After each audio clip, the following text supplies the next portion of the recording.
આજે આપણે આ વિડીયોમાં ગુજરાત ગૌણ સેવા પસંદગી મંડળ દ્વારા જે CCE એટલે કે ગ્રુપ એ અને ગ્રુપ બીની કમ્બાઇન્ડ કોમ્પિટિટિવ એક્ઝામિનેશન ક્લાસ 3 માટે થઈને જે જાહેરાત આવેલી છે ગ્રુપ એ અને ગ્રુપ બીમાં તેનો સિલેબસ છે, તેનો પરીક્ષાનો જે સિલેબસ છે, રૂપરેખા છે, તેની આપણે આ વિડીયોમાં ચર્ચા કરશું. ગ્રુપ એમાં 2365 જગ્યા અને ગ્રુપ બીમાં 3005 જગ્યા. હવે આપ અહીં જોઈ શકો છો કે 2 તબક્કામાં છે સ્પર્ધાત્મક પરીક્ષા લેવામાં આવશે. તેમાં જે પ્રથમ તબક્કો છે તેમાં પ્રાથમિક પરીક્ષા લેવામાં આવશે અને આ પ્રાથમિક પરીક્ષા એ ગ્રુપ એ અને ગ્રુપ બીમાં સંયુક્ત પરીક્ષા તરીકે લેવામાં આવશે અને તે CBRT પદ્ધતિ એટલે કે કોમ્પ્યુટર બેઝ છે તે આ ટેસ્ટ લેવાની રહેશે.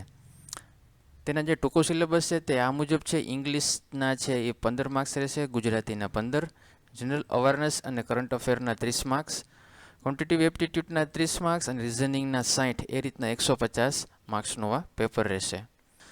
જેમાં પ્રશ્ન દીઠ 1 ગુણ છે એટલે કે 150 ગુણની રહેશે અને પરીક્ષાનો સમય છે 100 મિનિટનો રહેશે.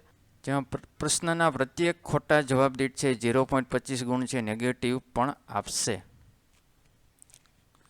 વિસ્તૃત સિલેબસની આપણે વાત કરશું અહીં. તો અહીં આપ જોઈ શકો છો વિસ્તૃત સિલેબસ આ રીતના છે.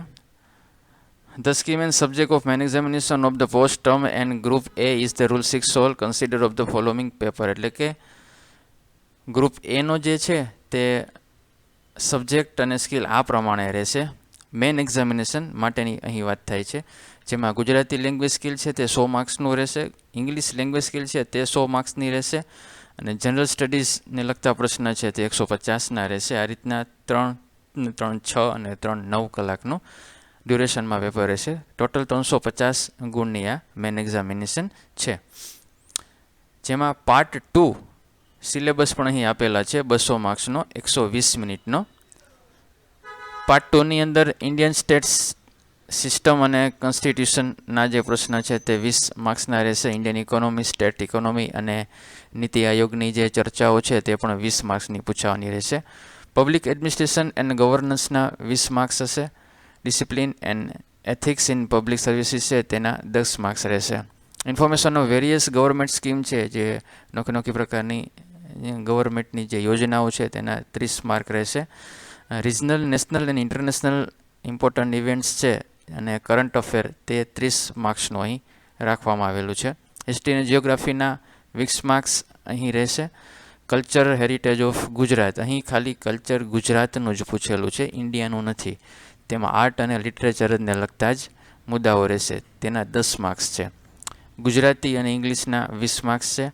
સાયન્સ, એન્વાયરમેન્ટ અને ઇન્ફોર્મેશન ટેકનોલોજીના 20 માર્ક્સ છે. આ રીતના 200 માર્ક્સ છે તે પાર્ટ 2 જે છે, ખાસ ધ્યાન રાખજો, પાર્ટ 2 જે સિલેબસ છે મેઇન એક્ઝામિનેશનનો 200 માર્ક્સનો, તેનું આ વિવરણ છે. ત્યારબાદ આપણે આગળ વધશું, જેમાં એપેન્ડિક્સ H તરીકે જે ગુજરાતીમાં પેપર હશે. મુખ્ય પરીક્ષામાં ગ્રુપ એમાં ગુજરાતી લેંગ્વેજ તરીકેનું આ 100 ગુણનું પેપર રહેશે.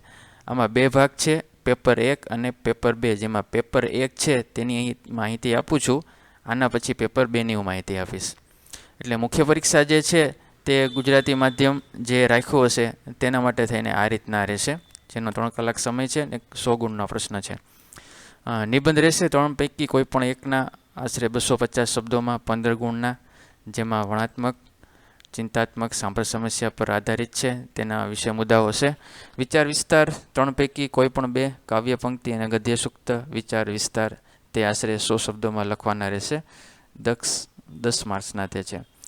સંક્ષેપ્તીકરણ છે, જે આપેલા ગદ્યમાંથી આશરે 1/3 ભાગમાં તમારા શબ્દોમાં સંક્ષેપમાં લખવાના, ગદ્યમાંથી લખવાના હોય છે. 10 માર્ક્સમાં સંક્ષેપમાં લખવાના હોય છે ફકરામાંથી. ગદ્ય સમીક્ષા પણ કરવાની હોય છે. જે ગદ્યખંડના જે પૂછેલા પ્રશ્નો છે તેના જવાબના તમારે દેવા પડશે, જે 10 માર્ક્સનું ફાળવેલ છે. ત્યારબાદ પ્રચાર માધ્યમોમાં નિવેદનો તૈયાર કરવા માટે થઈને 100 શબ્દોમાં લખાણ રહેશે, જેના 5 માર્ક્સ છે. અને પત્ર લેખનમાં અભિનંદન, શુભેચ્છા, વિનંતી અને ફરિયાદને લગતા જે છે તે પણ 100 શબ્દોમાં દર્શાવવાના રહેશે, જેના 5 માર્ક્સ છે. ત્યારબાદ ચર્ચાપત્ર પણ 150 શબ્દોમાં લખવાના છે. વર્તમાનપત્રોના પ્રજાના જે પ્રશ્નો છે અને સાંપ્રત સમસ્યાઓ છે તેને લગતા પણ એક ચર્ચાપત્ર રજૂ કરવાનું રહેશે, જે 10 માર્ક્સનું છે. અહેવાલ લેખન છે તે 150 શબ્દોમાં લખવાના છે, જેના 10 માર્ક્સ છે. અને છેલ્લે આવશે ભાષાંતર છે, જે અંગ્રેજીમાંથી ગુજરાતીમાં અનુવાદ કરવાના રહેશે, જેના 10 વાક્યો છે, જે 10 માર્ક્સ અહીં તમે જોઈ શકો છો. ગુજરાતી વ્યાકરણની થોડીક છણાવટ કરેલી છે કે ગુજરાતી વ્યાકરણમાં કયા કયા મુદ્દાઓનો સમાવેશ કરેલું છે, જેમાં પ્રશ્નોના આંતરિક વિકલ્પો એમાં રહેશે નહીં. તેમાં રૂઢિપ્રયોગના અર્થ છે અને વાક્ય પ્રયોગ છે, કહેવતોના અર્થ, સમાસનો વિગ્રહ અને તેની ઓળખ, છંદ ઓળખાવો, અલંકાર ઓળખાવો, શબ્દ સમૂહ માટે એક શબ્દ આપવો, અને જોડણી શુદ્ધિ, લેખન શુદ્ધિ, ભાષા શુદ્ધિ, સંધિ જોડો કે છોડો, અને વાક્ય રચનાના અંગો અને વાક્યના પ્રકાર અને વાક્ય પરિવર્તન. આ બધું છે એ 15 માર્ક્સનું રહેશે. આ રીતના 100 માર્ક્સ છે તે થશે. હવે આવીએ છીએ પેપર 2માં, કે જે લોકોએ ઇંગ્લિશ મીડિયમમાં જેણે રાખેલું હોય છે તેના માટે જ આ છે, જેમાં એઝે લખવાનું રહેશે 250 શબ્દોમાં. Choose any one topic from a list of 3 discipline analytical philosophical base on current affairs. 15 માર્ક્સનું છે. લેટર રાઇટિંગ છે તે પણ 10 માર્ક્સના છે. રિપોર્ટ રાઇટિંગ છે તે 10 માર્ક્સના છે. રિટર્ન ઓફ વિઝ્યુઅલ ઇન્ફોર્મેશન છે તે 10 માર્ક્સના છે. ફોર્મલ સ્પીચ જે દેવાની છે, a speech in formal style that would not be read out in formal function. This could be an in-organization speech and educational seminar, conference and formal ceremony of importance, જેના 5 marks. પ્રિસિસ writing છે તે 5 માર્ક્સના રહેશે. આ રીતના જુદા જુદા મુદ્દાઓ રાખેલા છે. છેલ્લે ટ્રાન્સલેશન છે. એમ કરીને 100 માર્ક્સનું અહીં ઇંગ્લિશ મીડિયમવાળાને પેપર રહેશે. જનરલ સ્ટડીઝનું જે પેપર છે, પેપર 3, તે અહીં ડિસ્ક્રિપ્ટિવ ટાઈપનું છે, એટલે કે વર્ણનાત્મક સ્વરૂપનું છે. 3 કલાકનું છે અને 150 માર્ક્સનું છે. તે અહીં દેવાનું રહેશે. તેના મુદ્દાઓ અહીં લખેલા છે, કયા પ્રકારે કઈ મુદ્દાઓની છણાવટ કરેલી છે તે પણ અહીં આપણે જોશું. હિસ્ટ્રી ઓફ ઇન્ડિયા છે જેના 15 માર્ક્સ છે. હિસ્ટ્રી ઓફ ઇન્ડિયાની અંદર કયા કયા મુદ્દાઓ સમાવેશ છે તે અહીં પણ તમે જોઈ શકો છો. Indus valley civilisation, society, culture, history, art and religion under valley civilisation, and Gujarat Vedic age, Jainism અને બુદ્ધિઝમ, અને નંદા ડાયનેસ્ટી. મૌર્ય અને ગુપ્ત એમ્પાયર જે સામ્રાજ્ય હતું તેના વિશે અહીં માહિતી આપણે આપવાની રહેશે. ઇન્ડિયાનું ફ્રીડમ સ્ટ્રગલ છે 1857નું, તેની પણ અહીં ઉલ્લેખ આવેલો છે.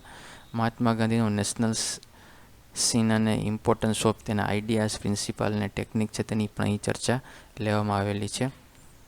પોસ્ટ ઇન્ડિપેન્ડન્સ ઇન્ડિયા કયા પ્રકારનું હોવું જોઈએ તેની પણ અહીં ચર્ચાઓ કરેલી છે. ત્યારબાદ કલ્ચર હેરિટેજ છે તેના 15 માર્ક્સ રહેલા છે, જેમાં salient feature of Indian culture and its art form, literature, sculpture અને architect from ancient to modern times, Indian cinema અને થિયેટર તેને લગતા પ્રશ્નો છે. આર્ટ્સ એન્ડ ક્રાફ્ટ ગુજરાતના, ફક્ત ગુજરાતી થિયેટર, પછી ફોક કલ્ચર અને ઓરલ ટ્રેડિશનલ ઓફ ગુજરાત એને લગતા પણ અહીં મુદ્દાઓ છે. કોસ્ટલ કલ્ચર અને ટ્રાઇબલ કલ્ચર ઓફ ગુજરાતના. જિયોગ્રાફીના પણ 15 માર્ક્સ છે, તે પણ તમે અહીં જોઈ શકો છો. Major landscape, climate, soil, rocks, rivers, vegetation, minerals and water resources. ઇકોનોમિક્સમાં, હિસ્ટ્રીમાં પ્રાઇમરી, ટેરેટરી અને એ પ્રમાણે અહીં રહેશે. સાયન્સ અને ટેકનોલોજી 10 માર્ક્સનું છે, તે પણ અહીં તમે મુદ્દાઓ જોઈ શકો છો. Science and technology in every day life, આ રીતના મુદ્દાઓ અહીં રહેશે. ત્યારબાદ ઇન્ડિયન સ્ટેટ સિસ્ટમ અને કોન્સ્ટિટ્યુશનના પણ 20 માર્ક્સ છે. પબ્લિક એડમિનિસ્ટ્રેશન અને ગવર્નમેન્ટ્સના પણ 20 માર્ક્સ છે. અને ત્યારબાદ છેલ્લે ડિસિપ્લિન ઇન પબ્લિક સર્વિસના પણ 10 માર્ક્સ અહીં ગણતરીમાં લેવામાં આવશે. ઇન્ડિયન ઇકોનોમિક્સ એન્ડ પ્લાનિંગ તેના 15 માર્ક્સ રહેશે. તો આ રીતના છે એ વર્ણનાત્મક પેપરની માહિતી મેં તમને આપેલી છે. આપને કોઈ પ્રશ્ન હોય તો આપ કોમેન્ટ કરીને જણાવી શકો છો. ફરી મળશું નવા વિડીયો સાથે.